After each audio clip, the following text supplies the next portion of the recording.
सभी दोस्तों को नमस्कार। मैं हूं सुखदेव कंबोज और आपके अपने चैनल स्टडी शॉर्ट में आप सभी का हार्दिक स्वागत करता हूं। दोस्तों आज लेकर के आ गए हैं आज 30 जनवरी 2021 के करंट अफेयर्स। चलिए चर्चा कर लेते हैं वन बाय वन। आगे बढ़ने से पहले अगर आप चैनल पर नए हैं तो स्टडी शॉर्ट को सब्सक्राइब करें, लाइक करें, कमेंट करें, अपने दोस्तों के साथ शेयर ज़रूर करें। बढ़ते हैं पहले क्वेश्चन की तरफ। पहला क्वेश्चन आपकी स्क्रीन पर कह रहा है कि किसानों की मांग के चलते हाल ही में केंद्र सरकार ने किस फसल का न्यूनतम समर्थन मूल्य जो है वो बढ़ा दिया है। न्यूनतम समर्थन मूल्य दोस्तों जिसको हम एमएसपी भी कहते हैं, जिसी का चक्कर जो है अब चल रहा है। सारा जितना भी किसान आंदोलन है वो इसी एमएसपी पे, मिनिमम सपोर्टेड प्राइस जो होता है, न्यूनतम समर्थन मूल्य, इस पे अटका हुआ है पूरा का पूरा आंदोलन। और हाल ही में किसानों की मांग के चलते केंद्र सरकार ने कोपरा फसल पर, कोपरा जिसको आप देसी भाषा में खोपरा भी बोल देते हो, यानी नारियल की जो फसल है उसका न्यूनतम समर्थन मूल्य जो है वो बढ़ा दिया है। तो आपको बताते चलें दोस्तों कि इसमें भी दो श्रेणी की होती है। एक जो बॉल कोपरा जिसको बोलते हैं, एक मिलिंग कोपरा बोलते हैं, जो कारखानों के अंदर उसका ऑयल वगैरह बनता है। तो मिलिंग कोपरा की अगर मैं बात करूं तो 375 रुपये जो है इसका प्राइस बढ़ा दिया गया है, जबकि दूसरे प्रकार का जो कोपरा है उसमें 300 रुपये की जो है वृद्धि कर दी है। तो इतनी बात है इसके अंदर कोपरा। और ये प्राइस कौन डिसाइड करता है, एमएसपी कौन डिसाइड करता है, ये आपको थोड़ा सा पता होना चाहिए, क्योंकि आंदोलन चल रहा है तो इसके संदर्भ में आपको थोड़ी सूचना होनी चाहिए कि एमएसपी जो होती है दोस्तों वो कौन जो तय कौन करता है। एमएसपी तय करता है दोस्तों एक संस्था होती है। हमारी जो संस्था होती है वो ministry of agriculture and farmer welfare, यानी हमारी कृषि मंत्रालय के अंडर में वो काम करती है संस्था। वो संस्था का नाम क्या है, एक एजेंसी है, वो उसका नाम है CACP। क्या नाम है दोस्तों, CACP। इसका पूरा नाम अगर मैं बात करूं तो नाम है इसका commission for agriculture cost and price. Commission for agriculture cost and price.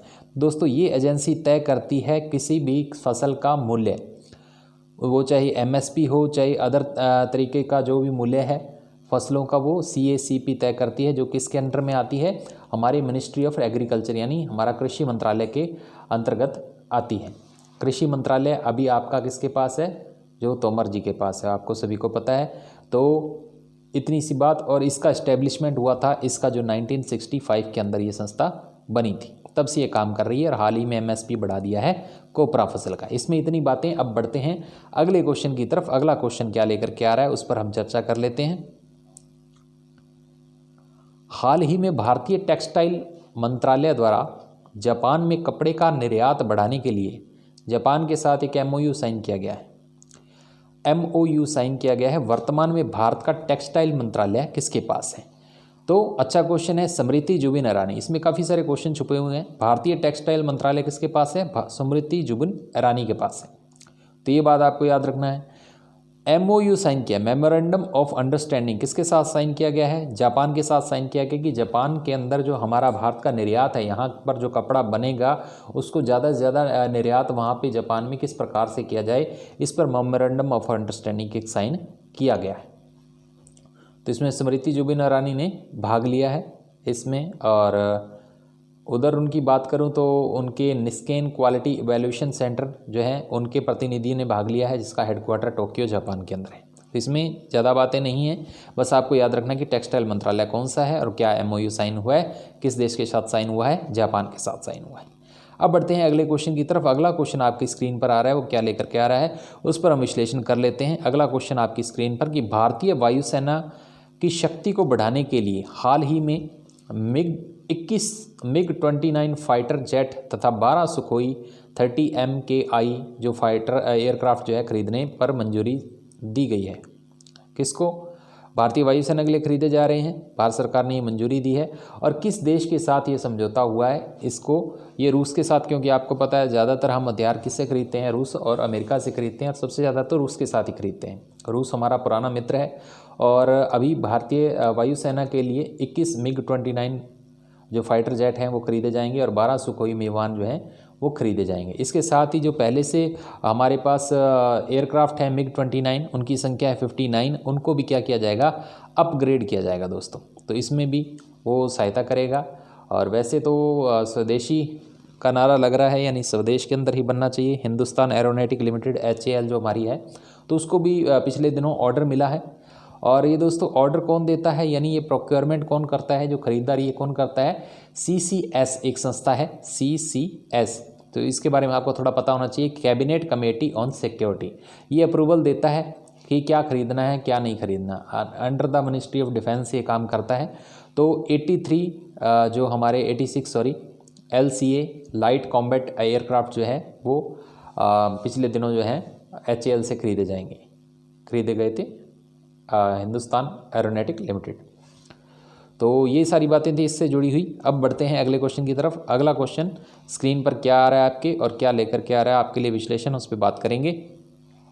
Corona काल में भारत में प्रत्यक्ष विदेशी निवेश में कितने प्रतिशत की बढ़ोतरी दर्ज की गई है।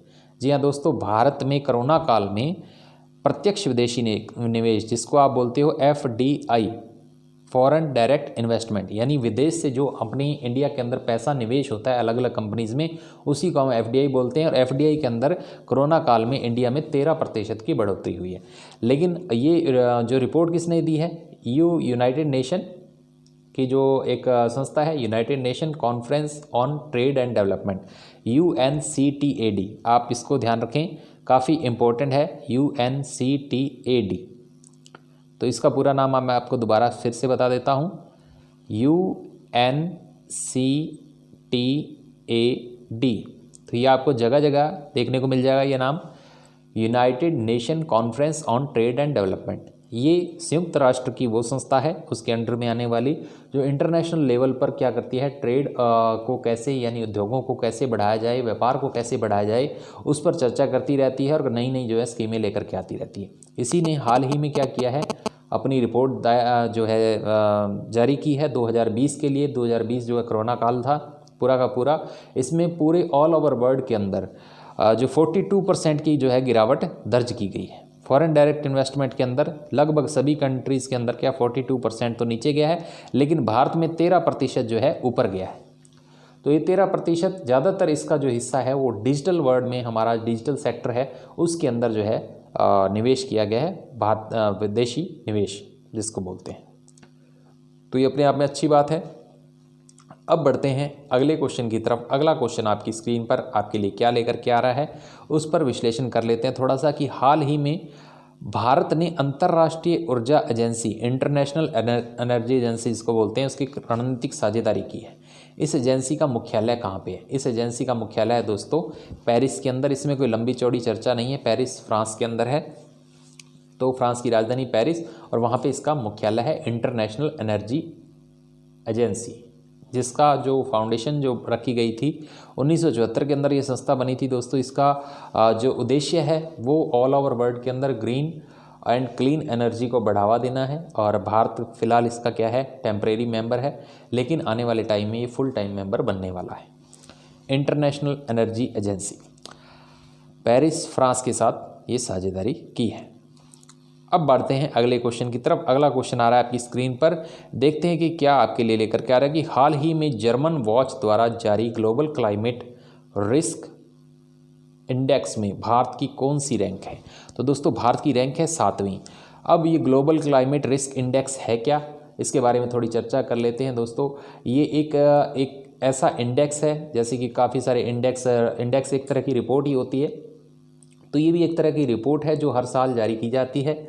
और 2019-2020 की जो रिपोर्ट अभी जो आई है, CRI क्लाइमेट रिस्क इंडेक्स, इसमें भारत को 7वीं रैंक मिली है। इसमें वो सारी कंट्रीज़ की अध्ययन किया जाता है जो उसमें क्लाइमेट को, यानी मौसम की सबसे ज़्यादा मार होती है, मौसम के कारण वहाँ होने वाले इकोनॉमिक इफेक्ट जो है, सोशल इफेक्ट जो हैं, वो जो हैं उनको मॉनिटर किया जाता है। ये मॉनिटर किया जाता है, जर्मन बेस्ड एक थिंक टैंक है, जर्मन बेस्ड कंपनी है, जर्मन वॉच नाम से। ये रिपोर्ट हर साल जो है वो लॉन्च करती है। और फिलहाल जो भारत की 7वीं रैंक है इसके अंदर, और टॉप में है मोजाम्बिक के, और उसके बाद जिम्बाब्वे का नंबर है, उसके बाद बहामास का। ये टॉप 3 कंट्रीज़ हैं।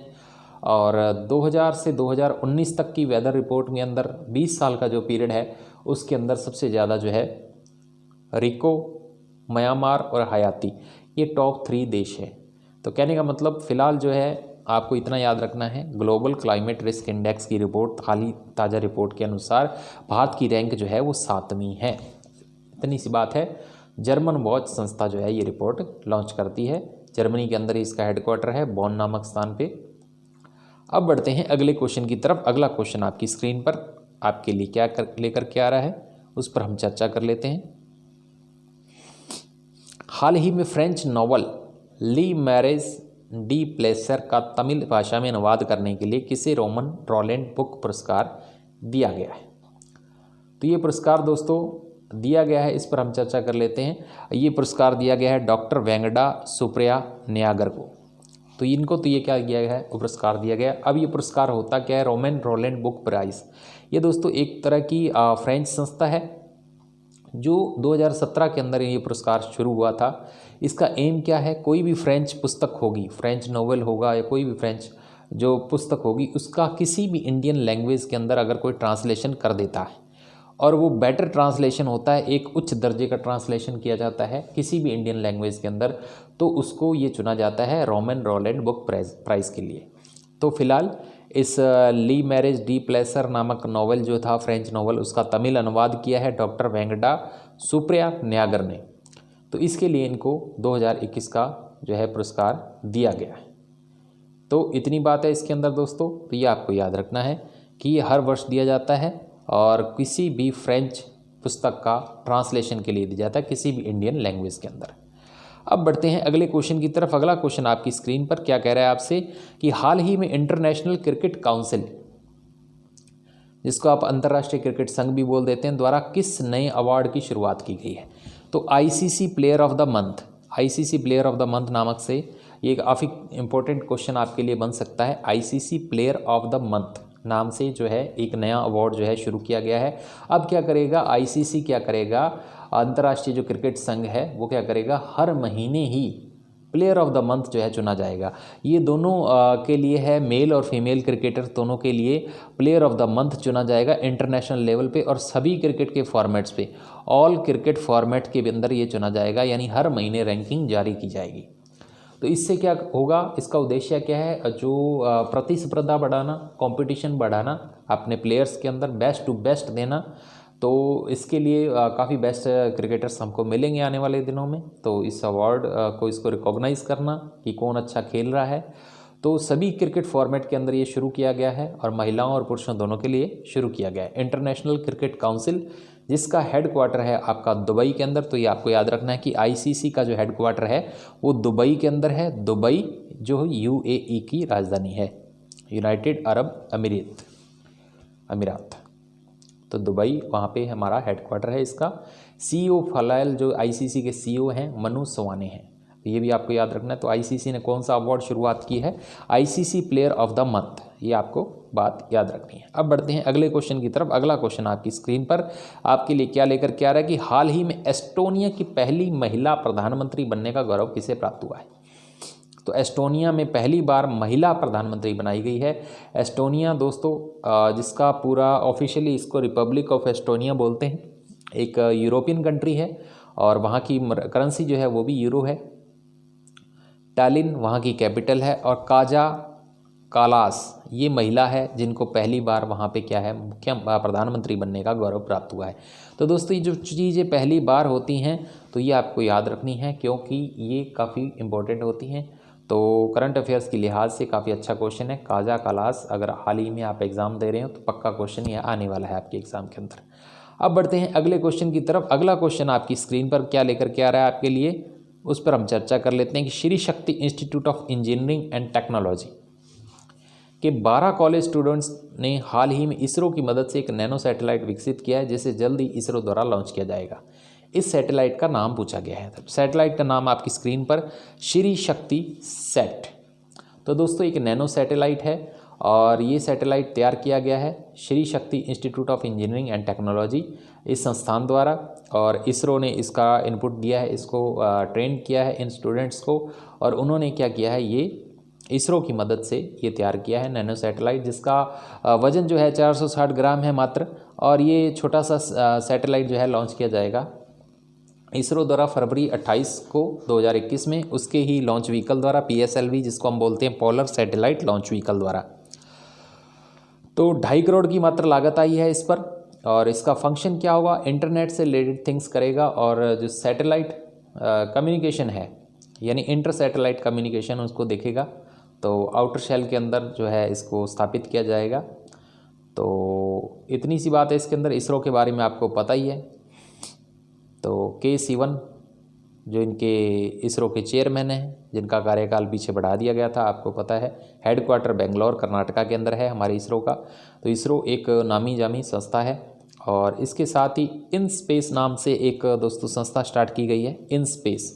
जून 2020 में इसका इस्टेब्लिशमेंट हुआ था, इन स्पेस। ये आपको थोड़ी सी बात याद रखनी है, इन स्पेस। ये एक ऐसी संस्था है जो इसरो और जो प्राइवेट सेक्टर की कंपनियां हैं जो स्पेस एजुकेशन के अंदर हैं, उनके बीच में कम्युनिकेशन स्थापित करता है, उनके बीच में एक लिंक स्थापित करता है ताकि रिसर्च एंड डेवलपमेंट को और आगे बढ़ाया जा सके। तो प्राइवेट प्लेयर को भी जो है इस स्पेस इंडस्ट्री के अंदर लाने की कोशिश की जा रही है। इसलिए इन स्पेस नामक संस्था की जो है वो उद्घाटन किया गया था, लॉन्च किया गया था, इस्टेब्लिशमेंट किया गया था जून 2020 के अंदर। इसमें इतनी सी बात। अब बढ़ते हैं अगले क्वेश्चन की तरफ। अगला क्वेश्चन आपकी स्क्रीन पर क्या लेकर के आ रहा है आपके लिए, महिला एशिया फुटबॉल कप 2022 की मेज़बानी किस देश को मिली है? तो हमारे भारत को मिली है दोस्तों। और ऐसा दूसरी बार हुआ है, इससे पहले 1980 के अंदर जो है हमने मेज़बानी ली थी एशिया जो वुमेन एशिया कप की 1980 के बाद में पहली बार, अभी दूसरी बार सॉरी, जो है हमको मेज़बानी मिली है भारत में। और अहमदाबाद और मुंबई इसके दो पॉसिबल जो स्पोर्ट हो सकते हैं जहाँ पे ये खेल खेले जाएंगे। और पहली बार ऐसा हो रहा है कि महिला एशिया फुटबॉल कप जो है उसमें 12 टीमें भाग लेंगी। इससे पहले 8 ही टीमें भाग लेती थी। तो संयोगवश ऐसा पहली बार हो रहा है कि 12 टीमें भाग लेंगी और 12 टीमें पार्टिसिपेट करेंगी। उसके बाद ये क्या एक तरह का क्वालिफायर मैच होंगे। जो वुमेन वर्ल्ड कप जो होगा, फीफा का वुमेन वर्ल्ड कप होगा जो 2023 के अंदर होने वाला है, 2023 के अंदर होने वाला है, उसके लिए क्वालिफायर मैच होगा एक तरह का महिला एशिया फुटबॉल कप 2022, जिसकी मेज़बानी कौन कर रहा है? इंडिया कर रहा है। तो इतनी बात है दोस्तों। 1980 के अंदर ये पहली बार हमने मेज़बानी की थी और तब ये कोझिकोड केरला के अंदर जो है हमने जो है इसका आयोजन करवाया था। तो 2023 वुमेन वर्ल्ड कप के लिए क्या करेगा, ये जो है इसका क्वालिफायर राउंड होगा, क्वालिफायर मैच खेले जाएंगे। और फीफा वुमेंस वर्ल्ड कप जो ऑस्ट्रेलिया और न्यूजीलैंड के अंदर खेले जाएंगे। तो ये भी आपको पता होना चाहिए, अच्छा क्वेश्चन है। फीफा वुमेन वर्ल्ड कप की मेज़बानी 2023 में किसको मिली है? ऑस्ट्रेलिया और न्यूजीलैंड को मिली है। तो ऑस्ट्रेलिया भी इसके अंदर भाग लेगा। अभी बात पढ़ते हैं अगले क्वेश्चन की तरफ। अगला क्वेश्चन आपकी स्क्रीन पर कि हाल ही में किस ऑस्कर विजेता अभिनेत्री का 94 वर्ष की उम्र के अंदर निधन हो गया है? तो एक जनरल क्वेश्चन बन जाता है, क्लोरिस लेंचमैन, क्योंकि ऑस्कर विनर है तो अच्छा क्वेश्चन हो सकता है आने वाले एग्जाम्स के अंदर। तो ये आपको याद रखना है। तो एमी विनिंग ऑस्कर और एमी पुरस्कार इन दोनों को मिला हुआ है। दोनों पुरस्कार जो हैं इसको मिले हुए हैं ग्लोरिस लीचमैन। तो इन्होंने अपनी बायोग्राफी भी लिखी है, अपनी एक जीवनी भी लिखी थी, क्लोरिस माई बायोग्राफी नाम से। काफ़ी सारे अवार्ड इनको मिले हैं। तो इसमें इतना ही। अब बढ़ते हैं अगले क्वेश्चन की तरफ। अगला क्वेश्चन आ रहा है आपकी स्क्रीन पर कि हाल ही में चर्चा में रही लॉ ऑफ इमरजेंसी पावर नामक पुस्तक किसने लिखी? तो ये पुस्तक लिखी है डॉक्टर अभिषेक सिंघवी और प्रोफेसर खगेश गौतम ने। तो ये इसके लेखक हैं और काफ़ी चर्चा में रही है बुक, क्योंकि इसका जो उद्घाटन किया है, इसको जो लॉन्च करने वाला, इसका विमोचन जो है किया है जस्टिस एन.वे. रमण, जो कि सुप्रीम कोर्ट के जज हैं, सीनियर जज हैं सुप्रीम कोर्ट के। उन्होंने हाल ही में जो लॉन्च किया है। उनके साथ 3 सुप्रीम कोर्ट के जज और थे, सूर्यकांत जी थे, जस्टिस संजय किशन जी है और जस्टिस D.Y. चंद्रचूड़ जी है। तो उन्होंने जो है the law of emergency power नाम से जो पुस्तक है इसका विमोचन किया है। तो ये आपको याद रखना है और इसमें कुछ खास बात नहीं है। अब बढ़ते हैं अगले क्वेश्चन की तरफ। अगला क्वेश्चन आपकी स्क्रीन पर क्या कह रहा है आपको, भारत में पहली बार वृद्धा पेंशन का स्वतः चुनाव और लाभ देने के लिए नवोदय ऐप लॉन्च की गई है। ऐसा किस राज्य सरकार ने किया है? दोस्तों एक नवोदय नाम की ऐप है, ये कर्नाटक सरकार ने किया है। पहली बात तो ये है, कर्नाटक में ऐसा पहली बार हुआ है। अब ये नवोदय ऐप कर क्या करती है, ये पूरे स्टेट का डेटा उठाएगी और उसके अंदर जितने भी 60+ है, जहाँ पे जो पेंशन का जो क्राइटेरिया रहता है 60+ उम्र वाले, 60 या 60 से ज़्यादा उम्र वालों को पेंशन दी जाती है, वृद्धा पेंशन दी जाती है। तो 60 से उम्र वालों के लोगों को उठाएगा, अपने आप लिस्ट बनाएगा नवोदय ऐप जो है, और जैसे ही उसकी लिस्ट बन जाएगी उनको स्वतः, उनका चुनाव हो गया उसके बाद स्वतः ही उनको लाभ दे दी जाएगा। DBT, direct benefit transfer, DBT के माध्यम से क्या कर दिया जाएगा, उनके खातों में पैसा डाल दिया जाएगा। तो बार बार इधर उधर भटकने की ज़रूरत नहीं है हमारे वृद्धों को। और वहाँ पे कर्नाटक में ऐसा जो पायलट प्रोजेक्ट लॉन्च कर दिया गया है और इंडिया में ऐसा पहली बार हुआ है। एक ऐप की मदद से सारा डेटा जो है प्रोसेस किया जाएगा, जो अपने आप उनका चुनाव कर दिया जाएगा कितने वृद्ध हैं उस स्टेट के अंदर, और जितने वृद्ध का चुनाव हो जाएगा उसके बाद उनको डायरेक्ट उनके पैसों जो है खाते में डाल दिए जाएंगे। तो दोस्तों उम्मीद करता हूँ आपको क्वेश्चन अच्छे लगे होंगे, इनका विश्लेषण अच्छा लगा होगा। अगर अच्छा लगा है तो अपने दोस्तों के साथ शेयर करना ना भूलें, और ऐसे ही लेकर के आते रहेंगे आपके लिए और भी करंट अफेयर्स। और उम्मीद करता हूँ आपको वीडियो अच्छी लगी है, और अच्छी लगी है तो अपने दोस्तों के साथ शेयर करें, सब्सक्राइब करें चैनल को। कल फिर मिलेंगे, धन्यवाद दोस्तों।